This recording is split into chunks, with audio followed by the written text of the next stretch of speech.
the direction of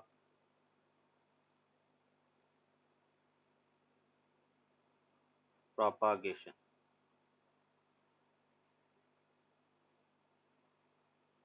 The wave in which electric field and magnetic field both oscillates perpendicular to each other and also perpendicular to the direction of propagation. कैसे? ये जैसे बेटा अपन कह रहे कि electric field vector, ये magnetic field vector है, ये डायरेक्शन ऑफ प्रोपागेशन,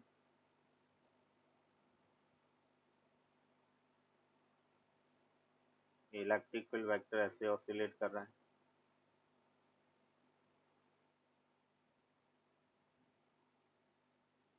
ये मैग्नेटिक फील्ड वेक्टर है,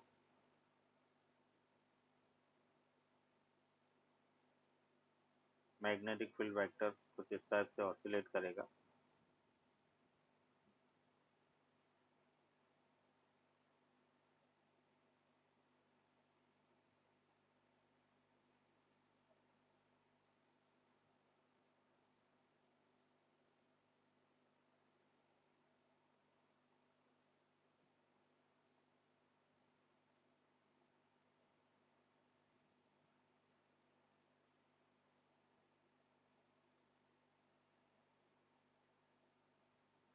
ये मैग्नेटिक फील्ड वेक्टर है। जैसे इलेक्ट्रिक फील्ड वेक्टर हो गया बेटा, ये मैग्नेटिक फील्ड वेक्टर है, ये डायरेक्शन ऑफ प्रोपागेशन, ये वेलोसिटी वेक्टर सी वेक्टर है। ये इलेक्ट्रिक फील्ड वेक्टर, ये मैग्नेटिक फील्ड वेक्टर है, और यहाँ पे हम कह सकते हैं कि electric field vector is perpendicular to B vector is perpendicular to C vector.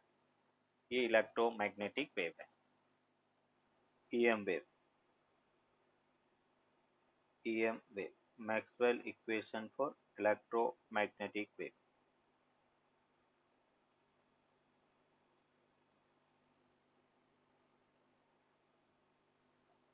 First equation अपन कहेंगे close integral E dot D S that is equals to enclose charge upon epsilon not.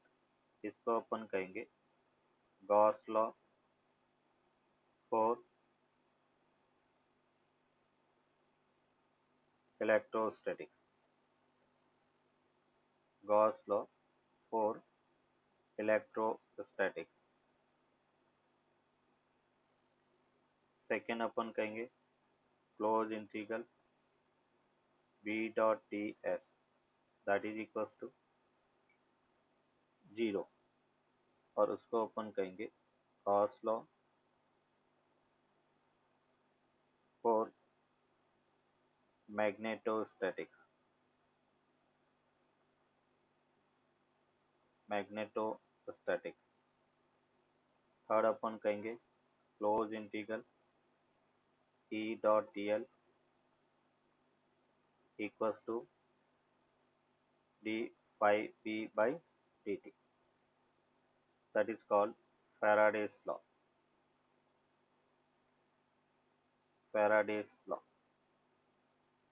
And fourth अपन कह रहे हैं close integral b dot D L equals to mu naught I C plus I D, उसे अपन कहेंगे Maxwell Ampere's equation, Maxwell Ampere's equation,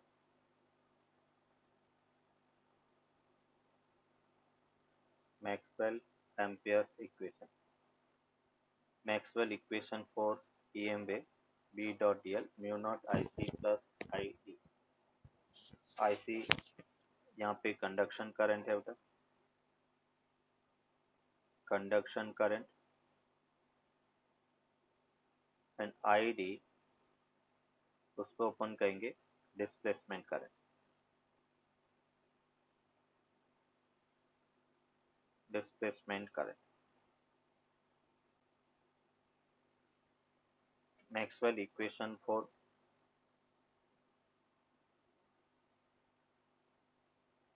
EM wave, ये हमने देखा।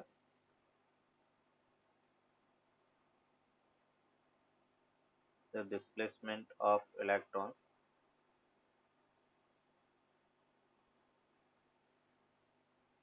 is caused by the time varying electric field. Time varying electric field. अभी अपन कह रहे कि टाइम वेराइंग इलेक्ट्रिक फील्ड से डिस्प्लेसमेंट करंट कैसे फ्लो होती है उसको बेटा अपन देखेंगे। तो हम कह सकते हैं कि during the charging of the capacitor during the charging of the capacitor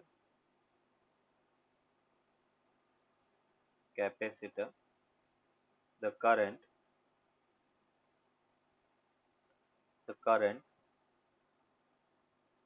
between the plates of the capacitor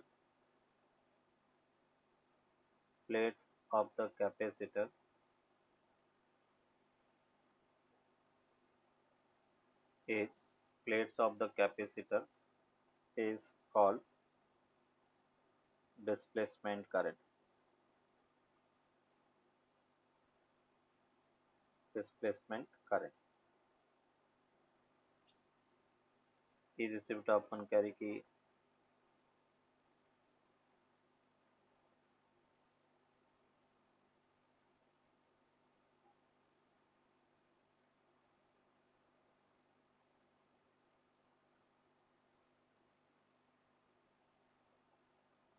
ये अपन कह रहे कि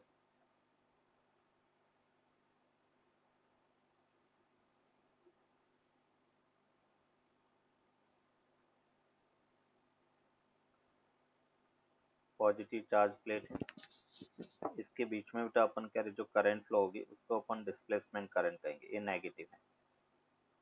तो इलेक्ट्रॉन के डिस्प्लेसमेंट के कारण जो करंट फ्लो होती है उसको डिस्प्लेसमेंट करंट कहेंगे।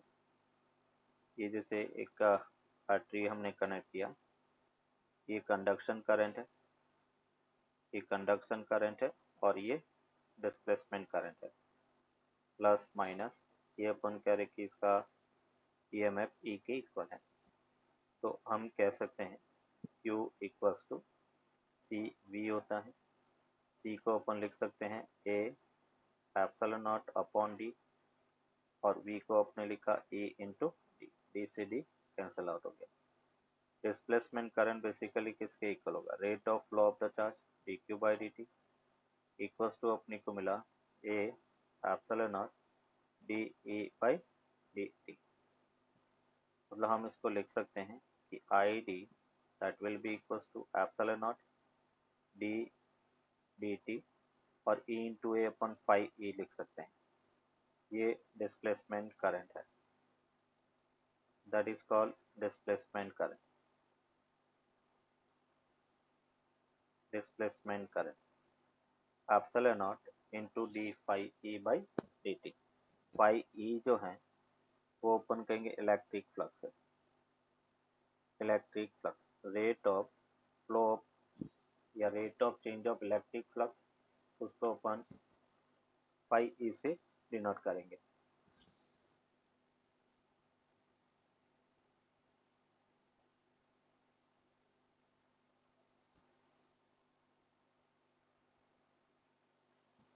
During charging of the capacitor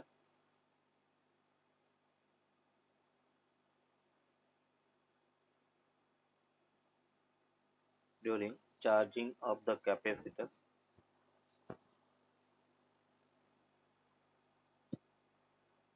during charging of the capacitor the modified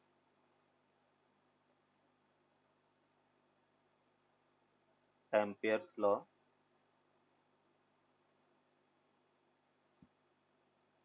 modified Ampere's law may be expressed as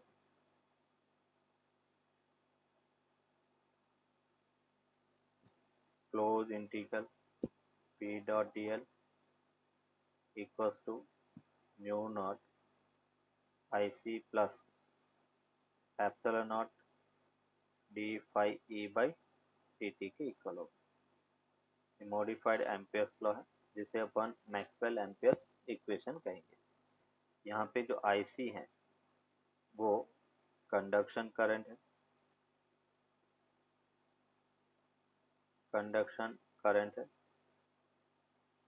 and ID ये अपन करें कि current flowing through the wire बेटा, current flowing through the conducting wire, current flowing through the conducting wire वो IC है। ID अपन कहेंगे displacement current, displacement current है। अभी अपन यहाँ पे नोट करके लिखेंगे कि जब भी कैपेसिटर चार्ज होता है तब कंडक्शन करंट आईडी के इक्वल होता है। मतलब अपन कह रहे कि during the charging of the capacitor, the charging of the capacitor IC equal to the ID के इक्वल होता है। और सेकेंड अपन कहेंगे कि जब IC इक्वल टू ID है मतलब जब कैपेसिटर चार्ज होता है तो वो किरचॉफ्स करंट लॉ को फॉलो करता है। मतलब during charging of the capacitor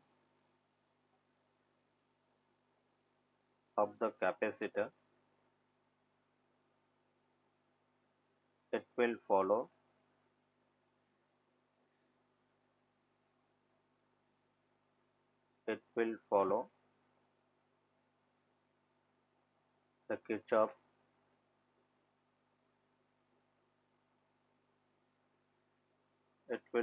the Kirchhoff current law, Kirchhoff current law को फॉलो करता है। अभी किरचॉफ करंट लॉ को फॉलो कैसे करेगा वो बेटा अपन यहाँ पर देखेंगे।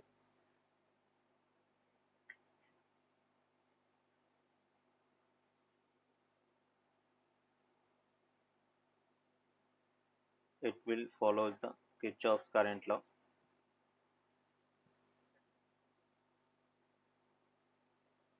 That means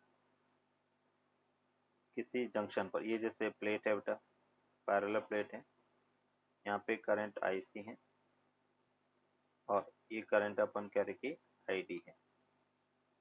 तो जितनी करंट आ रही है उतनी करंट यहाँ पे जाएगी। तो आईसी इक्वल्स टू आईडी के इक्वल होगा। किसी जंक्शन पर incoming current equals to outgoing current के इक्वल होगा। नेक्स्ट अपन यहाँ पे बात करते हैं nature of the electromagnetic wave, nature of the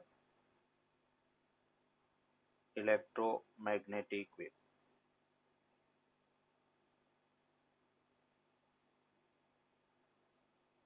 nature of the electromagnetic wave.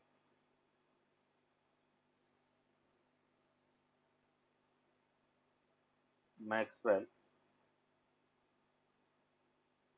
concept of displacement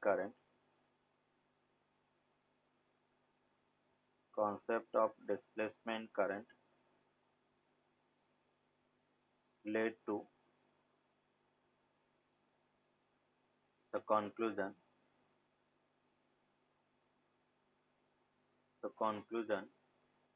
that an electric field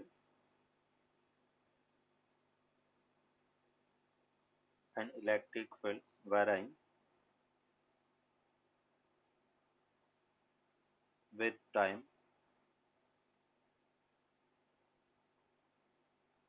at a point produces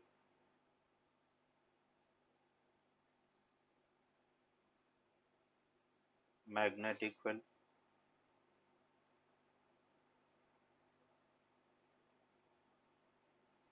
magnetic field at that point. This symmetry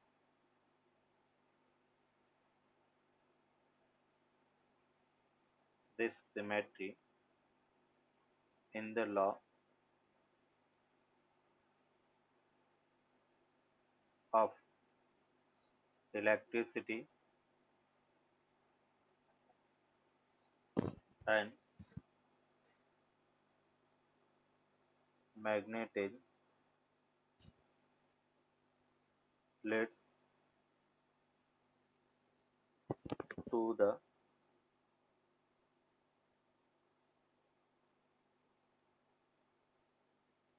conclusion that time varying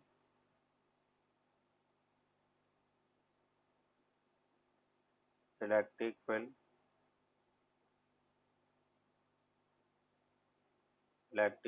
gives rise to a time varying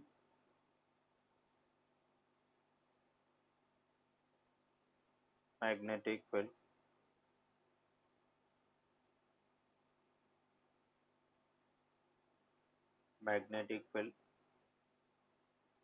and vice versa and vice versa. Electrical and magnetic field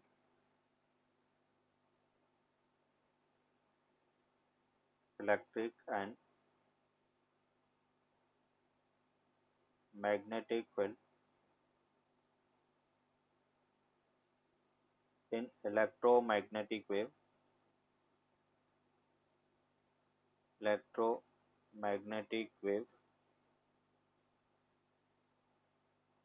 is of transverse nature. Electric and magnetic field in electromagnetic wave is of transverse nature. At any instant, at any instant, the and magnetic field, electric and magnetic fields varying sinusoidally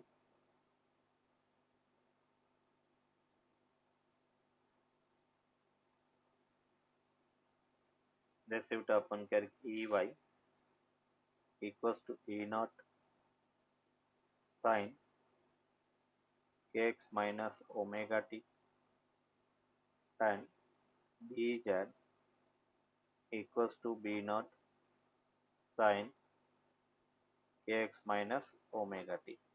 और ये अपन कह रहे कि wave propagating in positive X direction.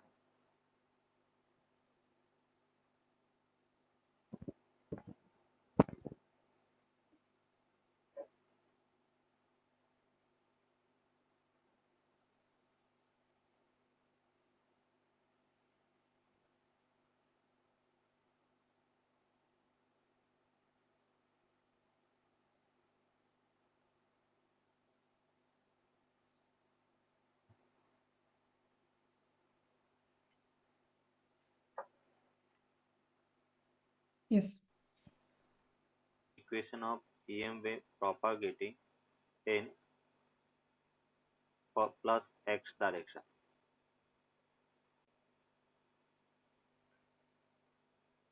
is given by, जैसे electric field का x component 0 होगा, y component होगा E naught sine kx minus omega T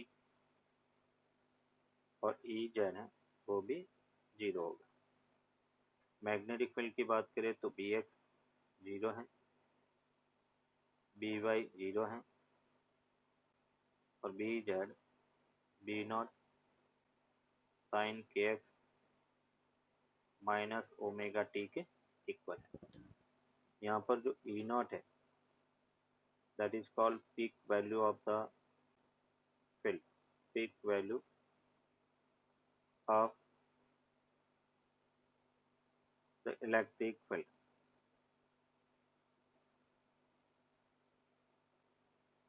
B naught जो है peak value of magnetic field है, peak value of the magnetic field.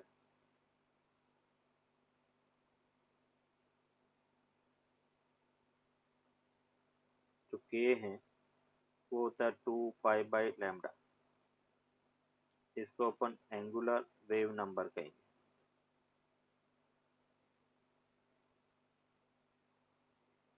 और omega अपने पास क्या होगा 2 पाई/f,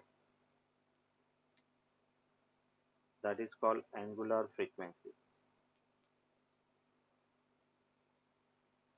ओमेगा 2 पाई/f एंगुलर फ्रीक्वेंसी है।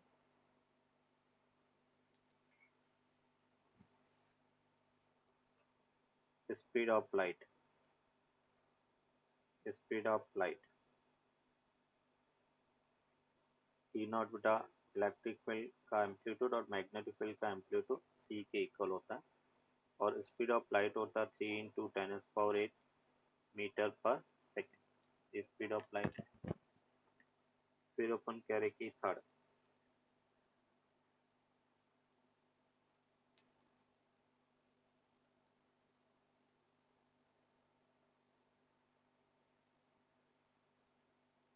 the speed of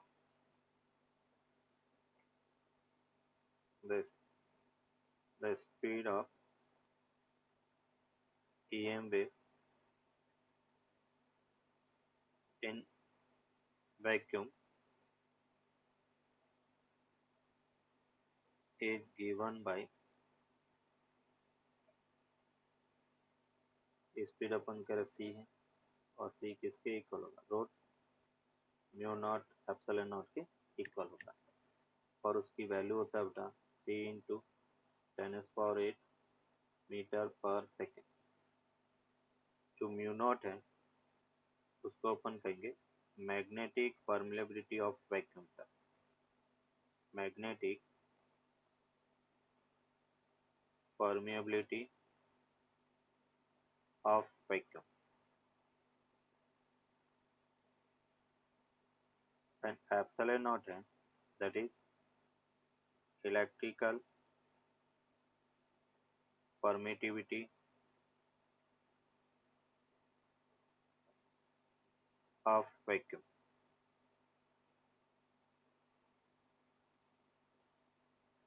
अगर उठा अपन देखें speed of EM wave in medium, किसी मीडियम में स्पीड की अगर अपन बात करें कि जैसे अपन करके v है और v किसके इक्वल होगा तो हम लिख सकते हैं 1/रूट म्यू एप्सिलॉन के इक्वल होगा। और उसको हम कह सकते हैं 1/√μ naught mu R epsilon naught epsilon R के इक्वल। और उसको उल्टा अपन लिख सकते हैं C/रूट म्यू आर एप्सिलॉन आर, जहाँ पे म्यू आर रिलेटिव परमिएबिलिटी है और epsilon R relative permittivity. Root mu R epsilon R के इक्वल होता है, जहाँ पे एप्सिलॉन आर रिलेटिव परमिटिविटी है, relative permittivity and mu R जो है वो रिलेटिव परमिएबिलिटी के इक्वल है, relative permeability.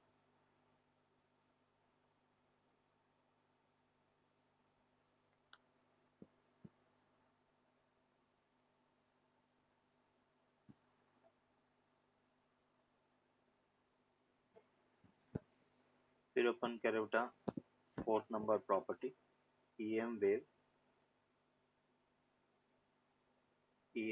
wave has the transverse nature.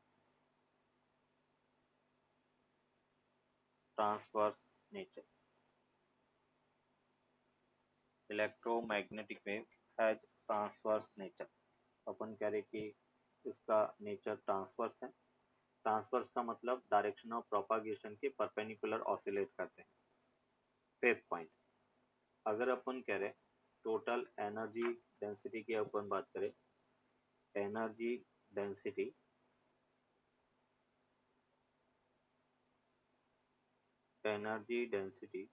Of electromagnetic wave,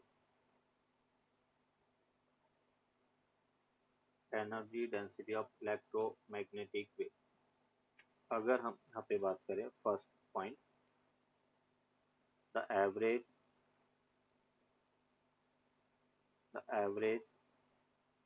energy density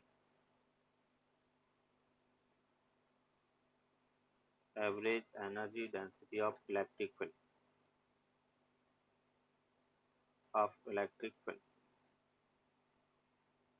तो एवरेज एनर्जी डेंसिटी का अपन इलेक्ट्रिक फील्ड की बात करें वो होगा हाफ एप्सिलॉन नॉट ई का स्क्वायर, और in terms off peak value ये बेटा आरएमएस वैल्यू है। पीक वैल्यू के टर्म्स में अपन देखें तो एप्सिलॉन नॉट ई को अपने लिखा E naught by root two उसका होल स्क्वायर, मीन्स ये बेटा अपने को मिलेगा 1/4 epsilon naught E naught square के इक्वल होगा। सेकेंड अपन कह रहे हैं the average energy density of magnetic field,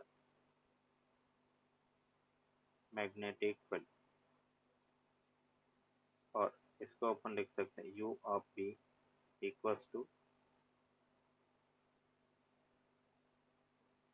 E square upon 2 mu naught के इक्वल होगा, और उसको हम लिख सकते हैं V नॉट अपॉन रूट 2 का whole square into 1/2 mu naught.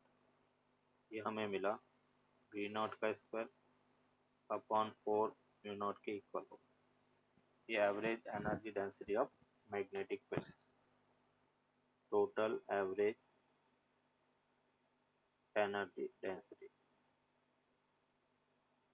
और टोटल एवरेज एनर्जी डेंसिटी अपने को मिलेगा U, ये उठा अपन करेंगे total, that is average energy density of electric field plus average energy density of magnetic field.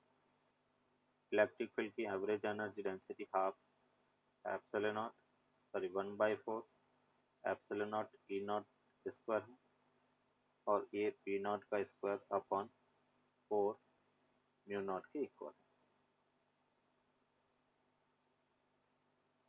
ये टोटल एवरेज एनर्जी डेंसिटी है। फोर्थ पॉइंट अपन कहेंगे कि अगर टोटल एवरेज एनर्जी डेंसिटी की बात करें, वो average energy density of electric field, average energy density of magnetic field दोनों के सम के इक्वल है, और इसको अपन लिखेंगे 1/4 एप्सिलॉन नॉट पी नॉट का स्क्वायर प्लस बी नॉट का स्क्वायर अपॉन 4 म्यू नॉट। अभी तो अपन कह रहे कि अगर बी नॉट को हमें कन्वर्ट करना है ई नॉट के टर्म्स में, तो हम ई नॉट बाई सी लिख सकते हैं। तो अपने पास 1/4 epsilon naught E naught square plus E naught का स्क्वायर 4 म्यू नॉट, और 1/c स्क्वायर को अपन लिख सकते हैं म्यू नॉट एप्सिलॉन नॉट। तो फाइनली बेटा अपने को मिलता है 1/2 epsilon naught E naught square. तो in terms of electric field total energy half epsilon naught E naught square, in terms of magnetic field बेटा B naught square upon 2 mu naught, और जितनी average energy density of electric field होता है उतना ही बेटा magnetic field होगा। मतलब हम कह सकते हैं कि average electric field energy density वो average magnetic field energy density के इक्वल होता है। प्रॉपर्टीज बेटा 6 नंबर प्रॉपर्टीज, अगर अपनी को intensity of EM wave find करना होता है, intensity of electromagnetic wave, electromagnetic wave and intensity of electromagnetic wave. In general बेटा अपन कह रहे कि इंटेंसिटी को हम क्या लिखेंगे, इंटेंसिटी होगा total energy upon total time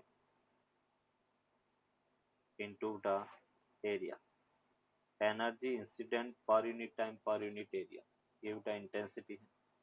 और उसको अपन लिख सकते हैं, अगर इसकी एसआई यूनिट की बात करें तो ये होगा बेटा वॉट पर मीटर स्क्वायर, या हम लिख सकते हैं जूल पर सेकेंड पर मीटर स्क्वायर, ये इसका यूनिट है। अगर बेटा इन terms of energy density upon find करना चाहे, देखो कैसे, ये जैसे सपोज एक रीजन है जहाँ पर ऐसे इलेक्ट्रिक फील्ड इंसिडेंट हो रहा है, तो हम कह सकते हैं ये अपने पास डेल्टा एक्स डिस्टेंस होता है, डेल्टा टी टाइम में डेल्टा एक्स डिस्टेंस ट्रैवल कर रहा है। तो एवरेज इंटेंसिटी बेटा अपन देखें, हम कहेंगे average total energy density into volume, volume क्या होगा A into delta X upon, यहाँ पे अपन कह रहे कि time delta T into area A, A से बेटा cancel out, delta X upon delta T C हो गया, स्पीड हो गया। तो average energy density into C होगा बेटा, और उसको हम लिख सकते हैं intensity equals to half epsilon naught E naught square into सी, या C B naught square upon 2 mu naught, ये बेटा एवरेज इंटेंसिटी होगा in terms of electric field और in terms of magnetic field के इक्वल होगा। जी flowing, total energy flowing perpendicular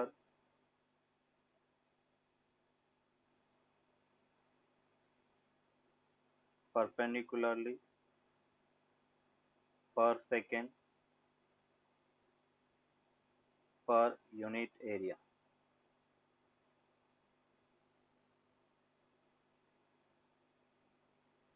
into the surface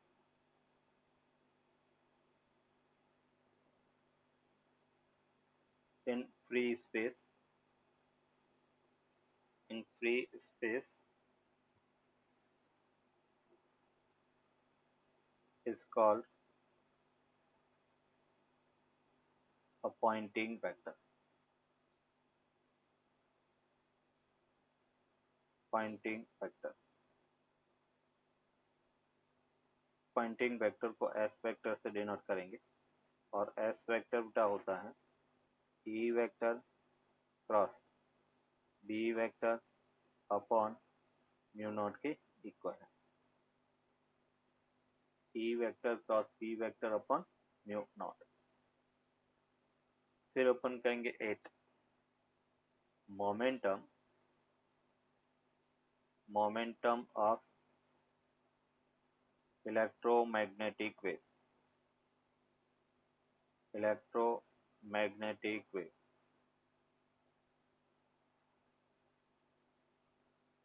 momentum का अपन कर पी है वो u बाई सी के इक्वल होता है। u यहाँ पर टोटल एनर्जी है, u इज टोटल एनर्जी, तो u टोटल एनर्जी, सी अपन कह रहे कि स्पीड ऑफ लाइट है, सी स्पीड ऑफ लाइट है।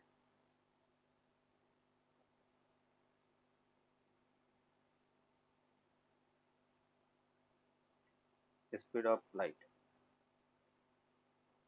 तो u बाई सी को अपन कह रहे कि मोमेंटम है, p यहाँ पर लीनियर मोमेंटम को रिप्रेजेंट कर रहा है, linear momentum.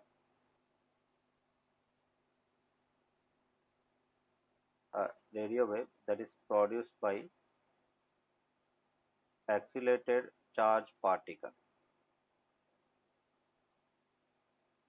Accelerated charge particles के कारण प्रोड्यूस होती है।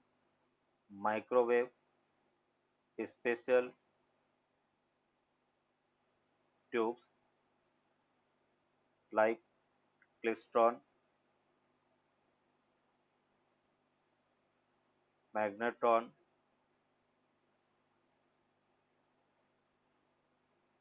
गन डायोड,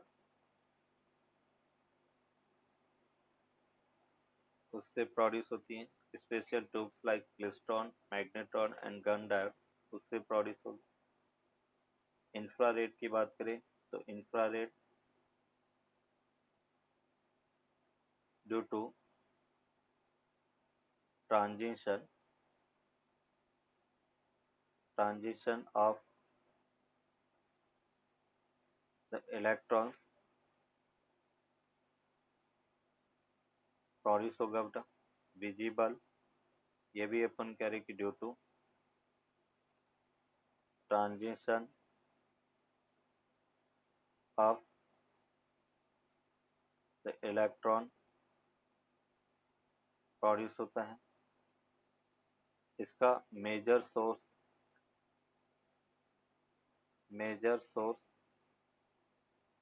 इज सन बेटा। अल्ट्रावायलेट का मेजर सोर्स सन है। एक्सरे जो है due to incident of electrons on heavy metal. और गामा है in nuclear reaction, nuclear reaction में अपन कह रहे कि गामा प्रोड्यूस होता है। अगर अपन बात करें बेटा कि हम टॉप से बॉटम जाएंगे तो फ्रीक्वेंसी इंक्रीज होती है, और बॉटम से टॉप जाएंगे तो वेवलेंथ इंक्रीज होगा। फिर इसका एप्लीकेशन अगर देखें तो रेडियो वेव का एप्लीकेशन कम्युनिकेशन में मोस्टली होता है, कम्युनिकेशन के अंदर इसका यूज होता है। माइक्रोवेव का भी यूज कम्युनिकेशन और माइक्रोवेव ओवंस उसमें भी इसका यूज होता है। माइक्रोवेव ओवंस, और माइक्रोवेव ओवंस के अंदर वही फूड तैयार होता है जिसमें वाटर मॉलिक्यूल्स प्रेजेंट होता है। मतलब अपन कह रहे हैं ऑसिलेशन ऑफ वाटर मॉलिक्यूल्स के कारण हीट प्रोड्यूस होती है। Oscillation of water molecules, oscillation of water molecules heat will produce। Water molecules के कारण अपन कह रहे कि हीट प्रोड्यूस होती है। Visible due to transition of electrons, और विजिबल में अपन कहेंगे we can see any object due to the visible, we can see any object. Ultraviolet LASIK surgery बेटा, आई की जो सर्जरी होती है लेसिक सर्जरी, उसके अंदर अल्ट्रावायलेट को यूज करते हैं। दूसरा बेटा वाटर प्योरीफायर में जर्म उसको किल करने के लिए अपन इसको यूज करते हैं। वाटर प्योरीफायर, यूवी आरओ जो अपन कहते हैं, है ना, यूवी मतलब अल्ट्रावायलेट, तो अल्ट्रावायलेट की हेल्प से वाटर में प्रेजेंट जर्म्स को किल किया जाता है, वाटर प्योरीफायर। एक्सरे का यूज बेटा एक्सरे मशीन के अंदर होता है।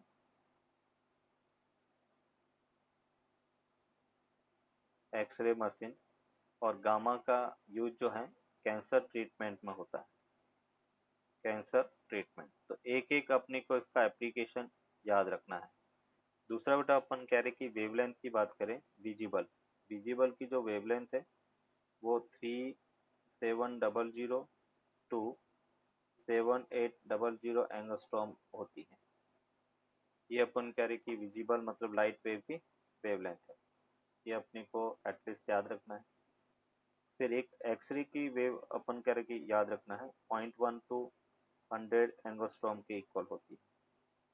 और एक रेडियो वेव अपनी को याद रखना है, रेडियो वेव का जो लैम्डा है वो ग्रेटर देन 0.1 मीटर होता है। ये तीन चार अपन कह रहे कि स्टैंडर्ड अपने को याद रखना है। ज़्यादा डाटा अपन याद नहीं कर पाएंगे बट एटलीस्ट ये अपने को याद रखना है। तो 5.5 इंटू 10⁻⁻7 मीटर, क्योंकि एसआई में कन्वर्ट करना होता है। और इसको जब अपन सॉल्व करेंगे तो ये हमें मिलेगा 5.45 इंटू 10⁸ मेगा हर्ट्ज, क्योंकि आंसर अपने को मेगा हर्ट्ज में रखना है। फिर अपने को टाइम पीरियड क्या होता है 1/फ्रीक्वेंसी, और उसको अपन लिख सकते हैं फ्रीक्वेंसी 5.5 इंटू 10⁻⁻7 अपॉन 3 इंटू 10⁸ हो गया।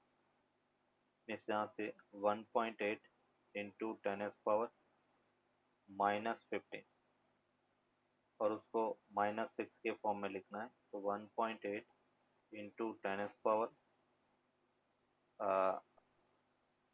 इसको हमने लिखा -9 इंटू 10⁻⁻6, तो ये हो गया 1.8 इंटू 10⁻⁻9 माइक्रोसेकेंड, ये इसका आंसर है। फिर बी अपने को पूछा गया है वेवलेंथ इन ग्लास बेटा। तो मीडियम के अंदर जो वेवलेंथ है वो लैम्डा बाई रिफ्रैक्टिव इंडेक्स के इक्वल होता है, लैम्डा बाई म्यू का। ये अपन ऑप्टिक्स में भी प्रूव करेंगे इसको। लैम्डा की वैल्यू 5.5 इंटू 10⁻⁻7, n की वैल्यू 1.5 हो गया। इस यहाँ से अपने को मिलेगा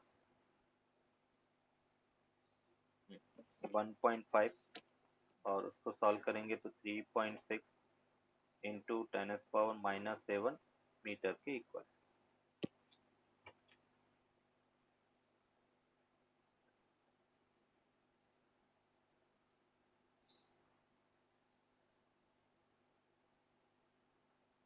Yes. तो इसी टाइप